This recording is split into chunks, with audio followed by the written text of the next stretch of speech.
Iran Israel സംഘർഷം തുടരുന്നതിനിടെ പുണ്യമാസത്തെ വരവേൽക്കാൻ ഒരുങ്ങുകയാണ് ഇറാൻ ജനത. ഈ മാസം 26 അല്ലെങ്കിൽ 27 ഇസ്ലാമിക കലണ്ടറിലെ ആദ്യ മാസവും പുണ്യമാസവുമായ മുഹറത്തിനായി തയ്യാറെടുക്കുകയാണ് ഇറാനിലെ വിശ്വാസികൾ. മുഹറം മാസത്തിലാണ് 7-ാം നൂറ്റാണ്ടിൽ നടന്ന കർബല യുദ്ധത്തിന്റെ വാർഷികം.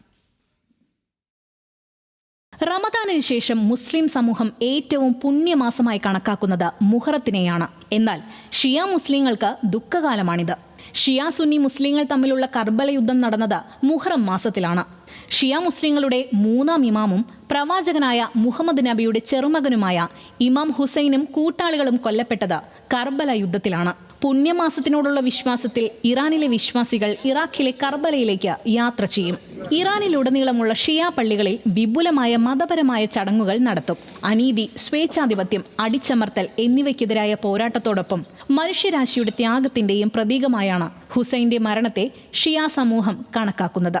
കർബലയിലെ ഇമാം ഹുസൈന്റെ ഖബർ സ്ഥിതി ചെയ്യുന്ന സ്ഥലത്തിന്റെ ഉൾവശത്തിന്റെ ചിത്രങ്ങൾ ഇറാനിയൻ വാർത്താ ഏജൻസിയായ ഫാർസ് പോസ്റ്റ് ചെയ്തിരുന്നു. പുണ്യമാസത്തിന്റെ പശ്ചാത്തലത്തിൽ വിപുലമായ ഒരുക്കങ്ങളാണ് കർബലയിൽ നടത്തുന്നത്. ജൂലൈ 25 വരെ ഒരുക്കങ്ങൾ തുടരും.